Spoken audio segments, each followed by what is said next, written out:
Welcome to Business Innovators Radio, featuring industry influencers and trendsetters sharing proven strategies to help you build a better life right now. Welcome to Brilliance Business TV, conversations with leading experts in business. I am your host, Mark Stephen Pooler. We have a wonderful guest on the show today, Dr. Shannon Whittington, and we have a really interesting conversation around LGBTQ. So I'm really looking forward to a conversation with Dr. Shannon, who I've knew for a very long time now. So I'm really looking forward to a conversation with her. We are streaming live on Facebook, Twitter, Instagram, LinkedIn, YouTube. We're also on the E360 TV network under Fresh Takes, going out to Apple TV, Fire TV, Android, Roku, and many more. We're also on Business Innovators Radio Network. We're also on mspnewsglobal.com.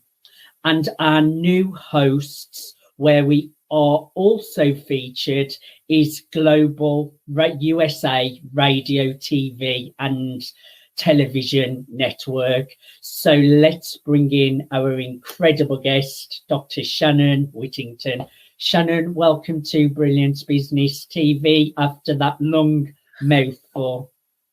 Thank you for having me. I feel like I'm everywhere when you mentioned all the platforms. So very excited to be here. And Global USA Radio and TV Network have just started hosting us as well. So we have even bigger reach now. And the E360 TV Network also just let me know that my show has one of the highest retention rates on the network.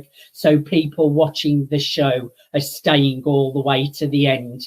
And I'm getting tens and tens of thousands of views on Apple, Android, Roku, etc. off all of those devices as well, which is amazing. But anyway, this is not about me. It's about you, Shannon. Now, I want to talk a little bit about your incredible book first to start. LGBTQ plus ABCs for grown-ups. Tell me about your book and why you wrote it.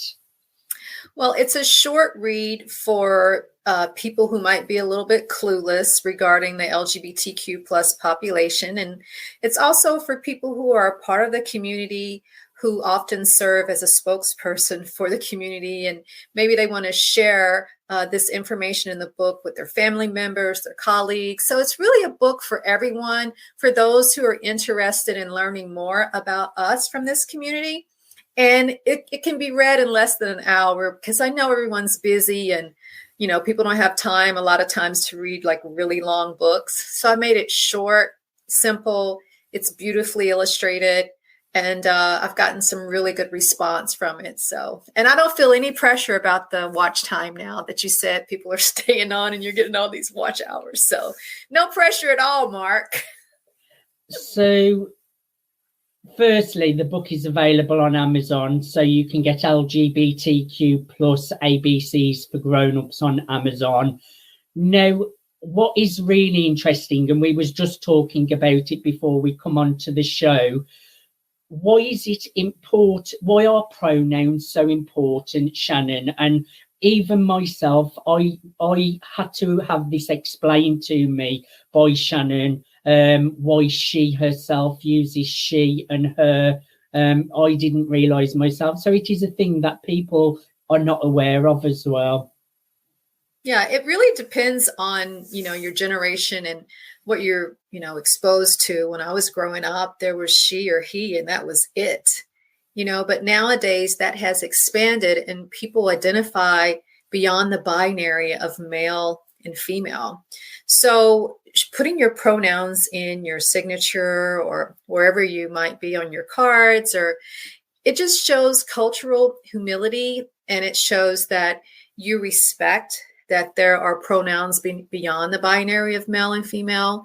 You know, you may have trans people, you may have non-binary people, non-conforming people, and it just shows cultural humility, really, and respect. So I think it's important, but I know a lot of people have you know, challenges with that sometimes about pronouns. And you're like, what do you mean your pronouns are this or that? Why do I have to say I can look at you and tell what your pronouns are? But not necessarily. We can't always assume. So it's always good to ask. And if it's too challenging for you to ask and you're like maybe confused, you're really not sure, you can always just say, hey, how would you like to be addressed?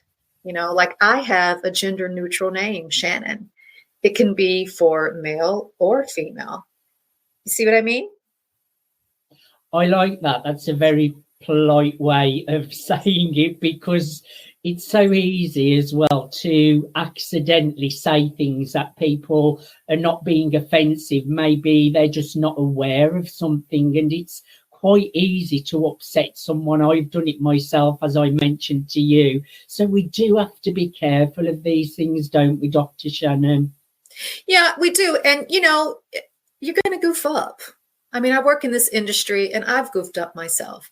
I have misgendered someone before. And basically what that means is I've called that person the wrong pronoun.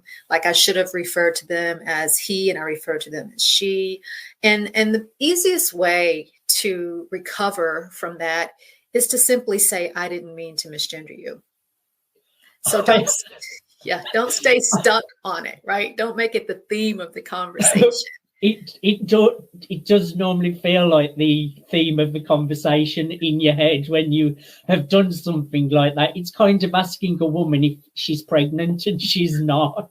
Yeah, it's one of those things. So that's the way I find to recover, and not have it be like the theme of, I always say, don't make it the theme, don't make it the thing. Because basically, if you are apologizing profusely, I'm so sorry, I didn't really mean to, you're actually asking that person, digging a bigger hole. Yeah, and you're asking that person to comfort you for your mistake. And further, that's not why you're having a conversation in the first place. Maybe you just want to order your coffee. Maybe you just want to get your meds at the pharmacy, So if you say, I didn't mean to misgender you, I didn't mean to be disrespectful, it's covered. You keep the conversation going. But just going on and on and on, the person, it's exhausting for both. Get the coffee and go. What are your thoughts on all of the anti-LGBTQ legislation? Well, it's very saddening to me. I think that we are under attack in this country. And I personally feel unsafe. I think it's horrible. And, I speak all over the country and I'll have people say, oh, it's not that bad. I mean, I don't care. Let people live and let live. And I'm like, hey, that's great that you feel that way. But it's not aliens writing these laws. It's people who have a hard time with us. I think 75 have passed. There's over 400 trying to be passed. Like I live in New York City, very liberal state. But I'm from Tennessee. They're trying to ban drag shows there. I mean, here's a prime example. When I go to speak at a conference, I never post where I am until I've gotten on the plane to head back, because I don't know who might be coming to the conference and not very happy with my topic, and I feel like I should guard my safety, my physical safety, my psychological safety. And that's just one thing that I do. Like I don't have a pride flag hanging out on my balcony. I just don't. I don't have it on my car. Now I wear it. You can see I'm wearing one, especially when I'm talking and doing interviews, because this shows allyship. But I tend to be, careful with that, because if all of these laws are on the books trying to get passed, that's telling me a lot of people have problems with my group of folks. I'm a gay cisgender woman. I've been with my wife for many, many years, and we are married and those kind of things, So it's very disturbing, Mark. Very, very, very disturbing.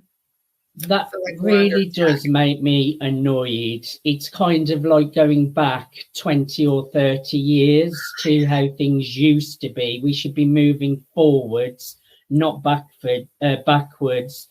I'm so lucky that here in England, I mean, you obviously get people who are not well educated or they don't know better, but it's very, very rare. I mean, England is really, really open. So we are very lucky. And me as a gay man, I remember 20 or 30 years ago, it was probably more like that where you are now going through. It shouldn't be like that, Dr. Shannon. And it's not fair, is it? No, it's not. I mean, if you think about it, we're 20 million strong. Like, so, we're everywhere. We're in your backyard. We're next door to you. We're driving, the Uber, taking you to where you want to go, checking you into hotels. We're in your communities. And it's not like all of a sudden there's all these gay people. Oh my goodness, where'd they come from? It's just that there's more language around who we are, how we express ourselves. There's more visibility in the media, on Netflix. And, for me, it's time. It's past time. We just want to be like everybody else, the best expressions of ourselves. We want to have the same opportunities as everyone else. We don't want to be discriminated against because we're gay. You shouldn't even be having to say things like that in this day and age, especially in the USA. Mm-hmm. You would think it would be, I mean, I know there are certain states that are really open, Dr. Shannon, but it should be like that everywhere, shouldn't it? Oh, yeah. I mean, I'm like, what happened? Like, we were going so good. Things were going great. And then it's like in the past year or two, it just went south, and south literally, in a handbasket. So yeah, that's very disturbing. And it's a constant battle, really, no matter where you live. It's a constant battle. I mean, think about parents of trans kids who are having to leave certain states because affirming healthcare is no longer provided. Imagine that. Imagine having to leave your state because you can't get healthcare because of who you are. Yeah, pretty sad. It's not nice. And that brings me nicely to my next question. Could you share a little bit on what it is being transgender? Okay, so that's probably the least understood letter of the alphabet, or the alphabet mafia, as TikTok calls it, LGBTQ, IA2SP. It kind of goes on and on. T is for transgender, and these individuals disagree with their signed anatomical sex at birth. So baby pops out, the doctor checks between the hips and says, it's a girl, it's a boy, or it could be intersex. And that person, it doesn't align with how they feel in their heart and spirit. And so some trans people, not all, but some, seek to have surgery to have the body part that more aligns with who they feel inside, or who they feel like they should have been born, how they should have been born with to begin with. So it's the least understood, the most pathologized, and certainly the most victimized. And despite what some might think and believe, it's not like a psychological illness. It's not confusion. It's not, like something's wrong with them. It's simply a disagreement. That's it, a disagreement. And some of them choose to have surgery and some of them don't. And that's really all it is. And that's why the pronouns are important, because they want to be accepted for who they feel they should have been, how they feel they should have been born. And acknowledging their pronouns shows that you are supportive and you are respectful of their pronouns. It's odd enough. I remember when I was coming to terms with my sexuality, and you feel like the only person that's going through this. You feel like you're doing something wrong. You feel ashamed. It's really hard when you're coming to terms with your sexuality. I come out at the age of 15 to my parents. I knew from really, really young, I would say about 8. Mm-hmm. And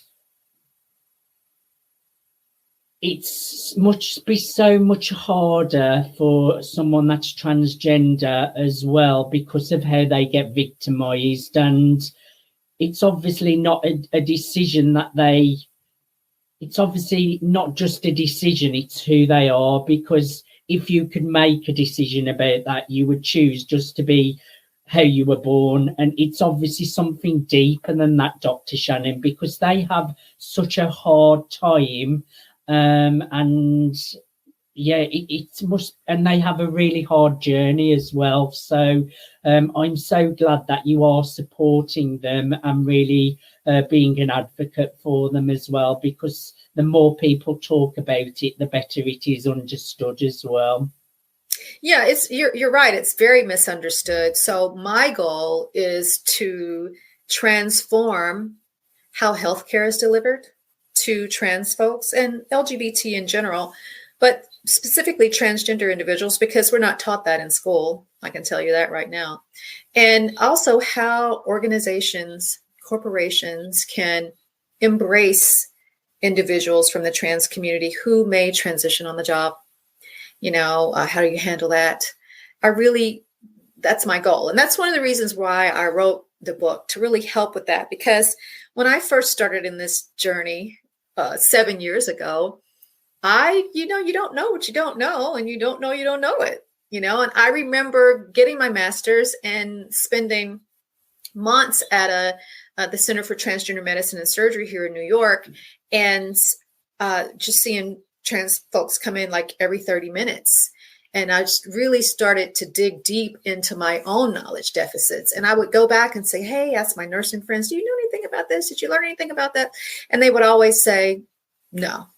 And I was like, okay, we've got a really big knowledge gap here. And I knew that for myself. And so I went back for my doctorate to learn even more. And even though I've finished that, I still feel like I'm always learning, and trying to understand. Trans people can, because I have trans friends, I talk to trans people every day, I work with trans people, report as early as 3 years old, knowing that they were trans.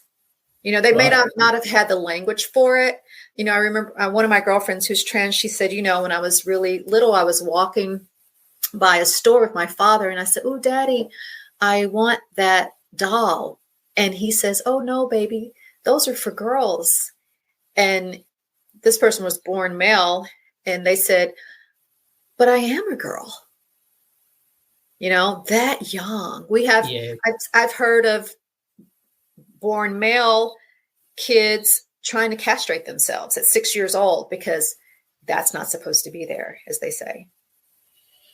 So I think things we don't understand, we tend to fear. Yes. That's what leads to the violence oftentimes and disgust, it's just because we don't understand. So what are some of the things that people can do to support the LGBTQ plus cause, Dr. Shannon? To be an ally. And we need more allies, don't we? Well, one thing is to be non-judgmental, because you were talking about how you discovered your sexuality and how hard it was for you.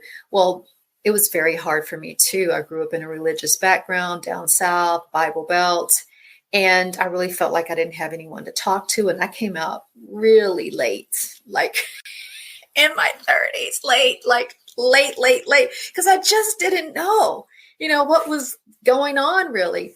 And loving and supporting us is number one. Respecting us, number two. If you see something, say something, don't just let it slide, and just being open. And we kind of have to gauge what we tell you. Do we come out to you? It's always like a knee-jerk decision oftentimes. I was at this meeting, non-related to work, and the person said, oh, what do you do? And I just said, workplace inclusion, right? I didn't even put the LGBTQ on there because I didn't know at the time, I couldn't really gauge. And that's something that we struggle with a lot. Do I come out to this person? Do I come out to this organization? And do I come out to the doctor that's my doctor? It's a lot to navigate. So I think just being supportive and showing your support and that you're open to it is one of the best things that you can do. I don't even think any of these issues should be an issue in this day and age, especially in America and especially in England as well. But also we have to remember some countries have it a lot worse than us as well, Dr. Shannon, as well. Mm-hmm. I mean, in some countries it's a death penalty. Oh, it is. Oh, yes, it is. Brazil. I mean, it's Jamaica. It's scary, very, very scary. I would just like to say to everyone, never be ashamed of who you are.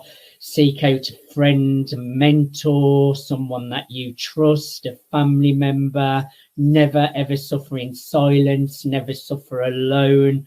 And always remember that you are perfect just the way you are. There's nothing wrong with you. Everything is right with you. And be strong. You have got this. And always be yourself, no matter what. Dr. Shannon, I have loved having a conversation with you. I would encourage everyone to go out to Amazon, get LGBTQ plus ABCs for grown-ups. Also, Dr. Shannon, how can our audience connect with you? Well, my primary platform is LinkedIn. My name, Shannon Whittington, but I'm also on IG and TikTok and the others, but mostly LinkedIn. I'm on YouTube as well. I got a good YouTube channel. So where I go into a lot of things that we talked about in more depth. So for more information, you can check me out there.